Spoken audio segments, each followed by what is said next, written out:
Hello, everybody. Scott Golden here with the Pro Wrestling Logic YouTube channel and the continuation of our TNT review series. We are going to go through the duration of the program, provided that my machine will work with me on displaying the episodes. Anyway, we are up to the November 13th, 1984 edition.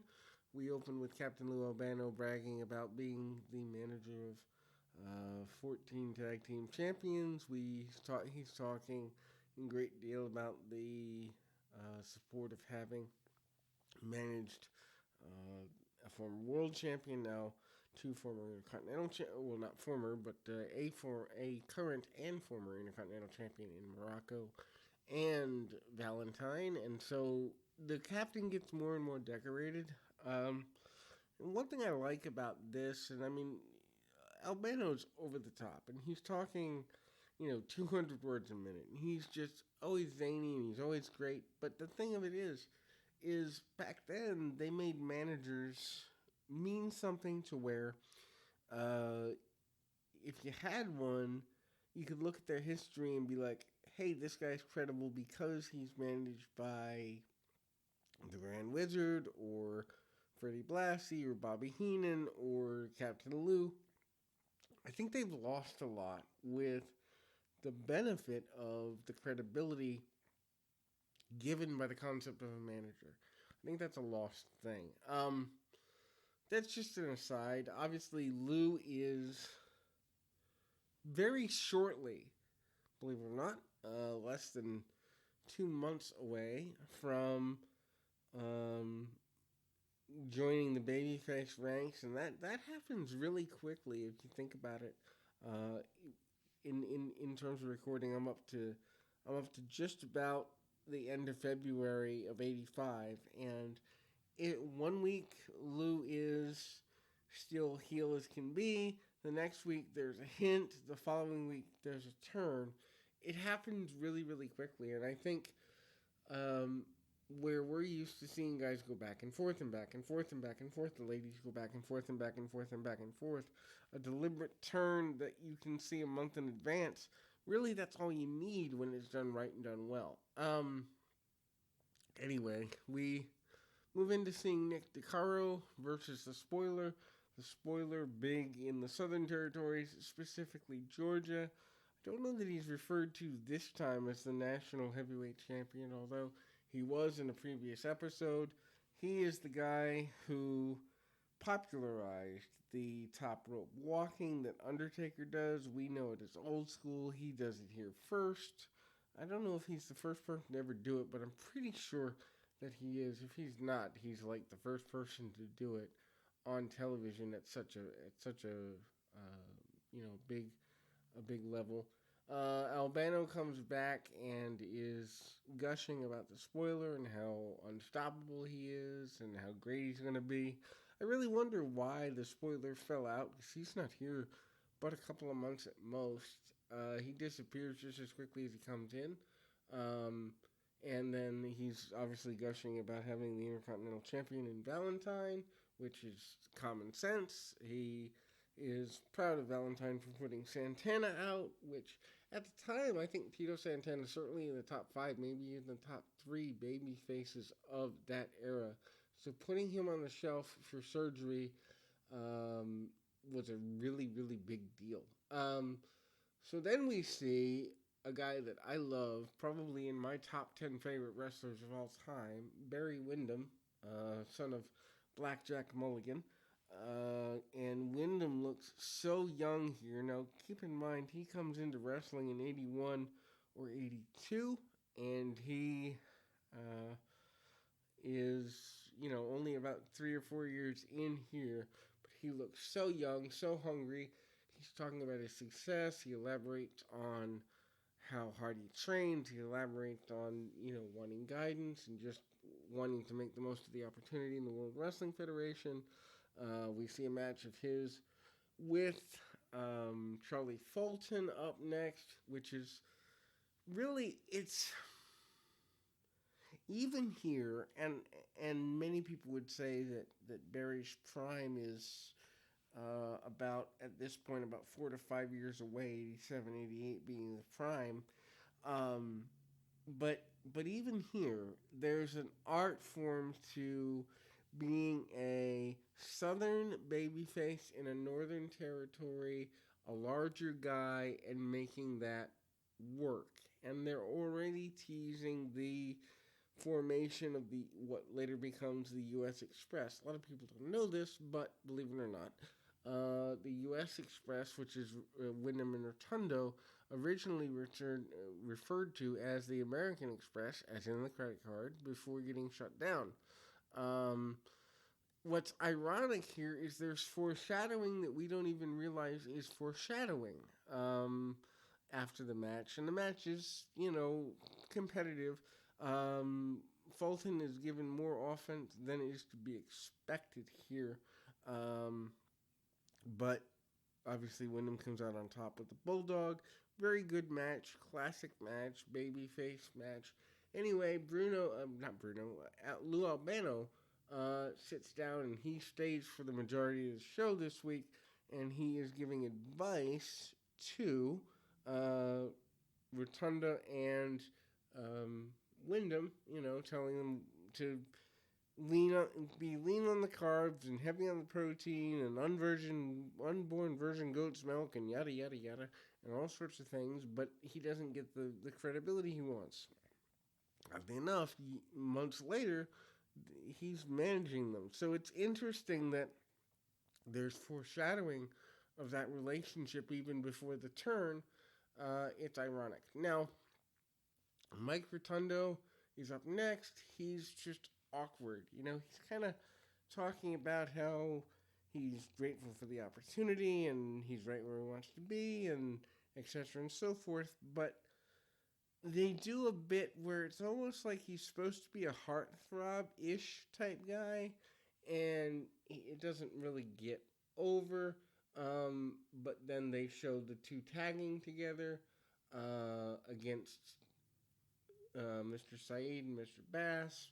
Quick tags, fluid tags. This is their answer to the Midnight Express, Rock and Roll Express, hence the U.S. Express name. Obviously, Barry is the more powerful, Rotundo the more technical. They bounce well off each other. I've forgotten, but I think it's Rotundo's married to Barry's sister or something like that. I know there's a marriage in there somewhere. So they get along famously in the ring because of their relationship outside of it. That helps. They talk post match about tagging with each other. They talk about their future plans, kind of already hinting they want a shot at tag team championships, hinting they want to be the best tag team they can possibly be, really going over the top with that. Then we move into a match which I'm surprised by as Rocky Johnson looks better here than Nikolai Volkov. Johnson, who is a standout former tag team champion with Tony Atlas, who at this point is kind of phasing out in 1984. Of course, Johnson is the father of The Rock and his granddaughter, whose first name escapes me at the moment, is training to wrestle now. But anyway, he lights up Volkov here. His shuffle punches and just the boxer wrestler blurred line is really good. He's got beautiful drop kicks. He's got fire behind him. Volkov looks I guess good, but not as dominant as one would expect. Then they do a really campy, stupid segment, which if you like WrestleCrap, it's worth going out of your way to see this. If you don't, avoid it at all costs, where they talk with somebody in Get Up, and he is called the world's oldest fan, and he's talking about guys from previous generations, and it's just awkward. Then they do their best. Alfred and Vince McMahon do their best to put over Bruno Sammartino Jr., or otherwise known as David Sammartino. I say Bruno Sammartino Jr. because he did wrestle as that in other spots, not here. Um, talking about how hard it is to be in his father's shadow and how he's trying to lean down and find his right body weight and how he's so lucky to be here and he likes the competition level and all these things. But suffice to say, David Sammartino never really catches on to the level that he would like to. He does, however, have an abridged match with Mr. Fuji, which he is able to successfully navigate and win. And this is surprising because he's given kind of a powerful win over a guy who's a former tag champ and a manager, and it's enough that at the time he was given credibility off the basis of this win. However, you have to be in a certain mindset to enjoy his father. Bruno is very good, don't get me wrong, and especially he carried the company from 63, many people would say, through 77. Many people would say through the Hogan era in 83 because he came back and did the Shea Stadium thing. But if you're not prone to liking Bruno's punch kick style, his son's style is a watered down version of same, only it's not as good. So you're not really going to get that far behind a guy like David Sammartino. We come back and Lou Albano is giving advice to David. I have to have a chuckle because he's giving basically the same advice to everybody, but he does say one thing here which at the time, I don't know if it was Lou being somewhat inebriated or he's serious or he's trying to get under Bruno's skin, but they're about to go to commercial break and he says, "Kid, change your name," which I find funny because obviously there were some interviews years later where David wonders if he did have a different name and didn't use the Sammartino name if he would have gone further. Then we see Ted Grizzly, still my favorite name for an enhancement talent. Let's see. There is my work phone. Be back in a moment, folks.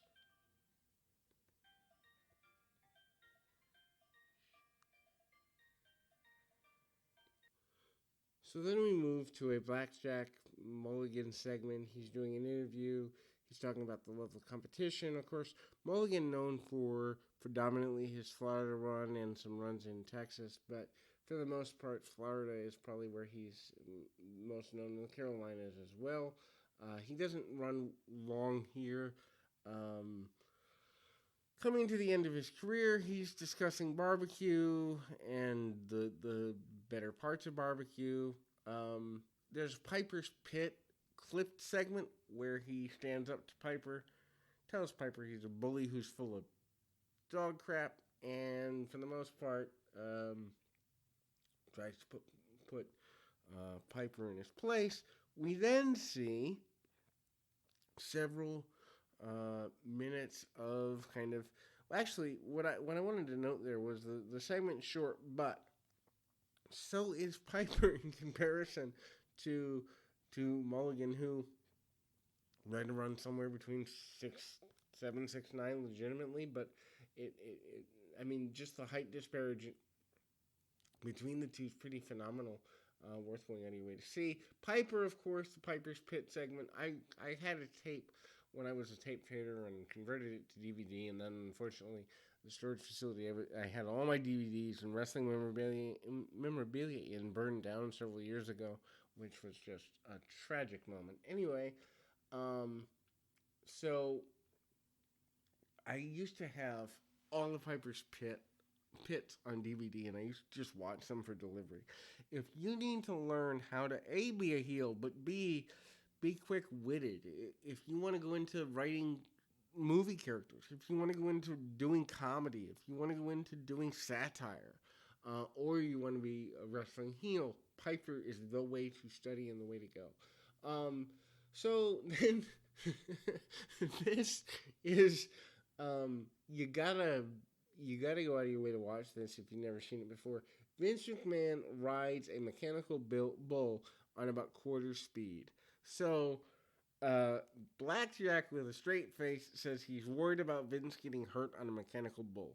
How, I do not know. How, I cannot fathom. But Vince gets on and he's selling like somewhere between he's about to fall off the Empire State Building and he's losing his virginity for the first time. His facials, first time virginity, yeah, okay. Anyway, his facials and his dramatic overselling are just, I mean, wow, worth going out of your way to see. And if you've never seen this before, his dismount where he just kind of steps off and walks away, but acts winded, it's hilarious too. Um, then we move into Captain Lou Albano with more fan mail, and he's talking about fitness, and he's talking about how he doesn't like fat people, which is fun and ironic, and all that stuff. Then we move into highlight clips. I hate they do this at the end of the show. I understand they're trying to get talent over, and they haven't figured out the system yet that would come. Certainly by post WrestleMania 1, they figured out a system of how to cycle people through syndicated programs and cable programs and all that. But at this point, they're still figuring it out. And so there's highlights of Paul Orndorff here.